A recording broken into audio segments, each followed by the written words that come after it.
Masa komforter laki-laki, pria, tapi dikatakan dia berbicara tentang seorang pria yang komforter.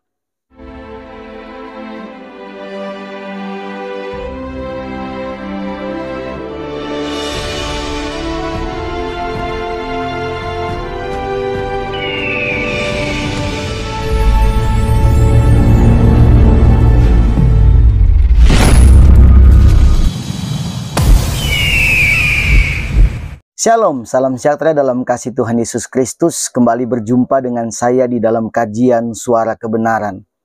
Teman-teman, pada video ini saya belum mau melanjutkan apa yang sudah saya bahas berkaitan dengan apa yang disampaikan oleh Kainama mengenai Lukas sebagai penulis Injil Lukas dan sekaligus penulis Kisah Para Rasul.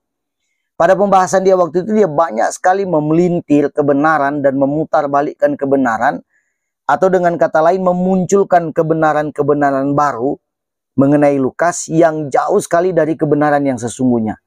Saya sudah 2 kali memberikan tanggapan terhadap video itu dan saya berjanji melanjutkan. Tapi kali ini saya masih tertarik pada video yang lain yang disampaikan oleh Kainama berkaitan dengan roh kebenaran. Di dalam Yohanes pasal yang ke-14 ayat yang ke-26 tentang seorang penolong roh kebenaran, yaitu Roh Kudus ya. Dia mengatakan bahwa roh kebenaran itu mengarah kepada Muhammad.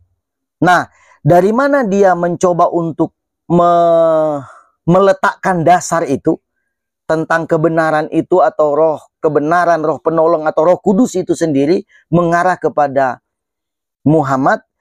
Dia mencoba untuk mengutip dari Kodeks Sinaiticus. Kodeks Sinaiticus. Kodeks Sinaiticus ini adalah salah satu kodeks yang tertua pada zaman itu.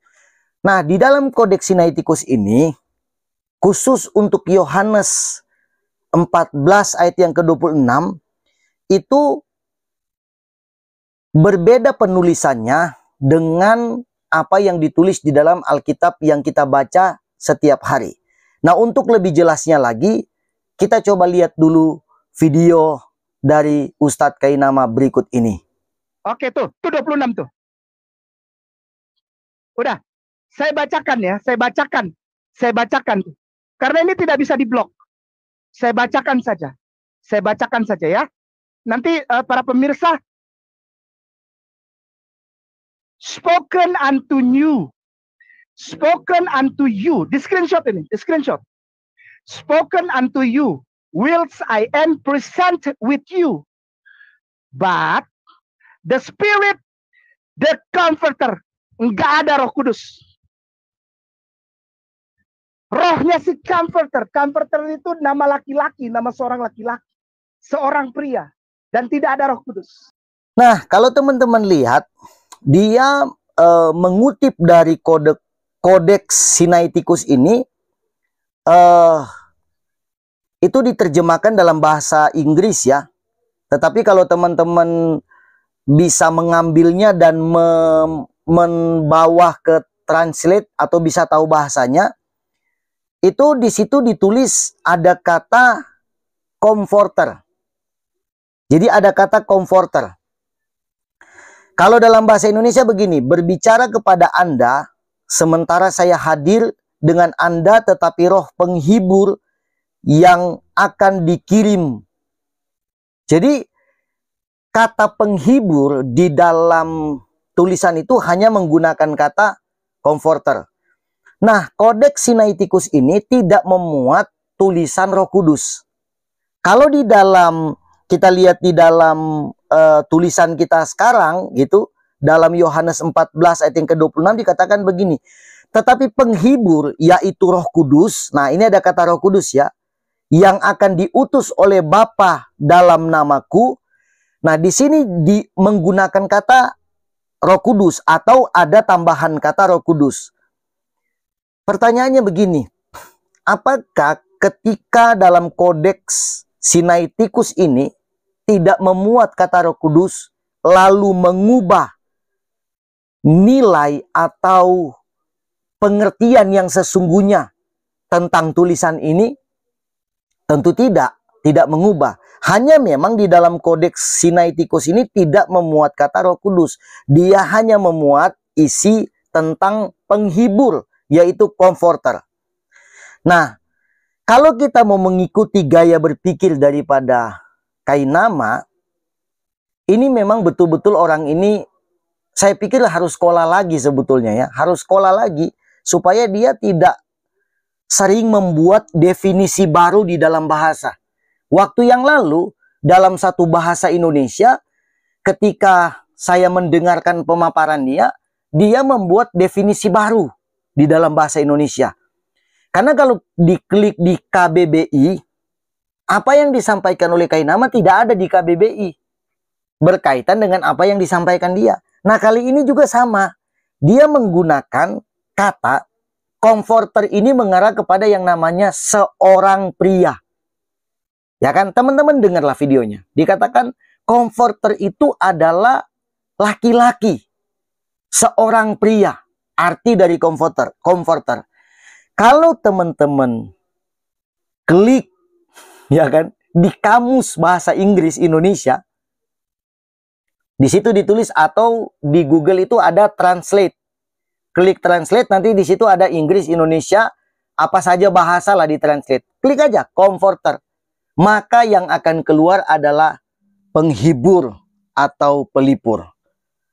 Nah, kalau kita lihat sebetulnya dalam terjemahan Yunani yang menggunakan kata parakletos, di situ terbagi beberapa pengertian.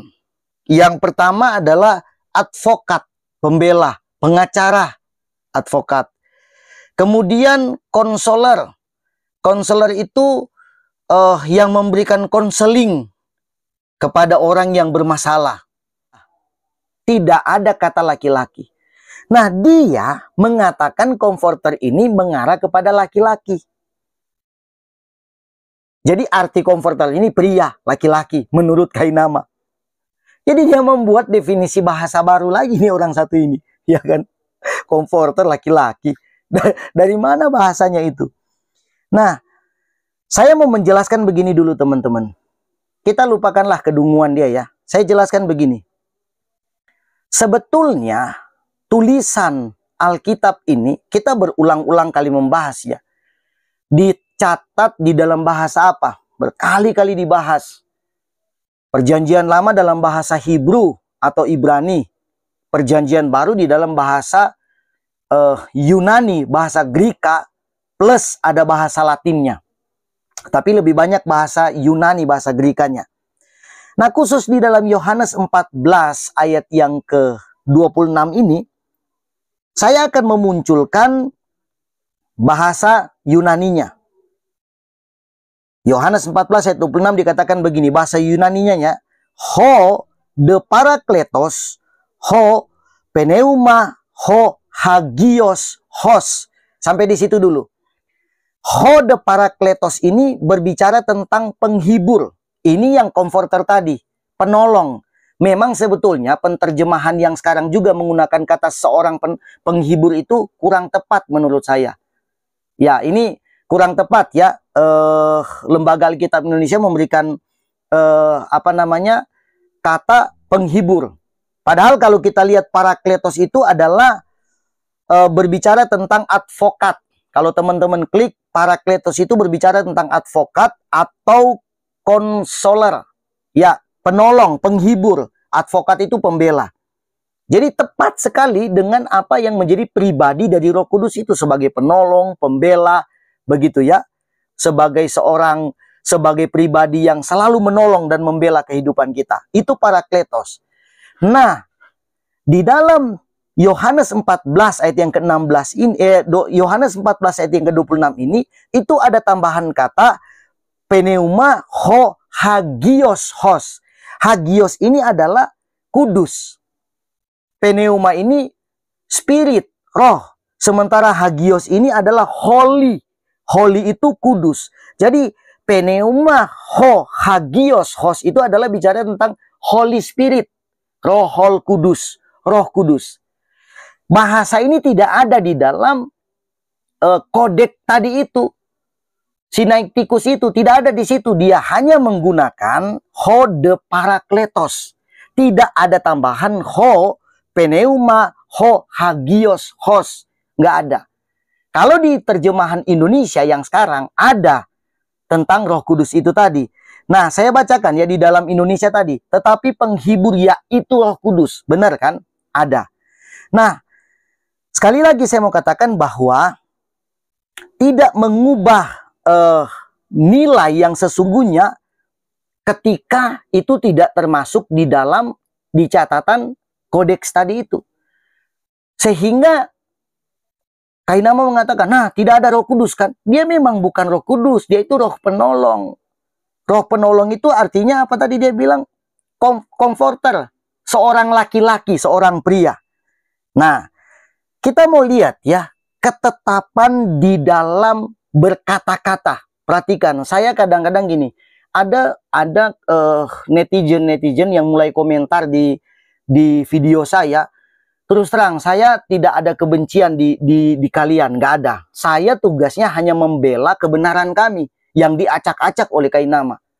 Kalau dia memaparkan kebenaran di dalam Al-Quran, ya it's okay, silakan aja. Bahkan ada satu tayangan yang dia sampaikan, kalau nggak salah masih di video ini, dia mengatakan begini,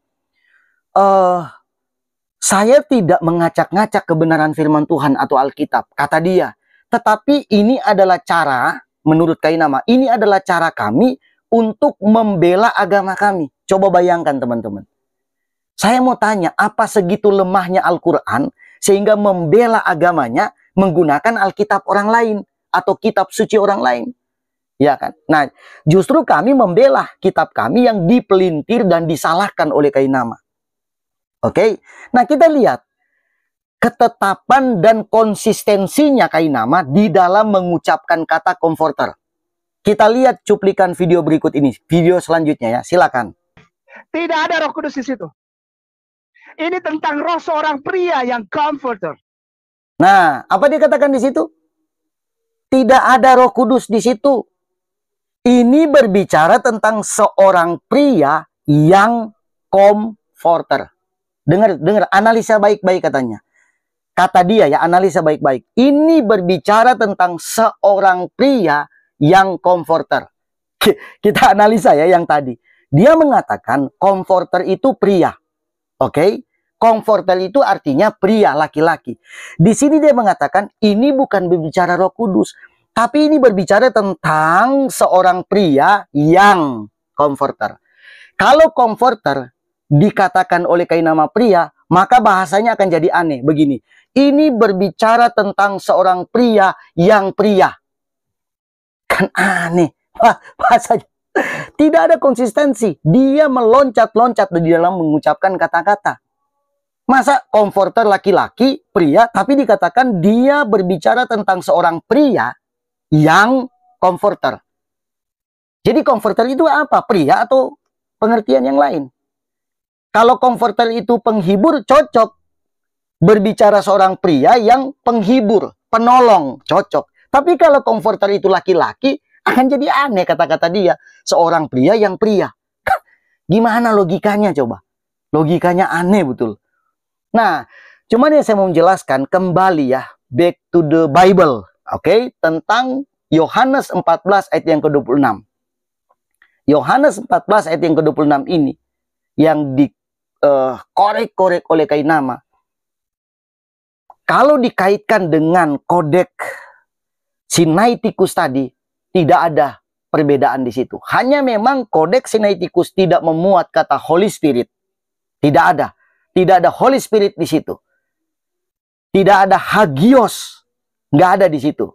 Tapi bukan berarti itu salah.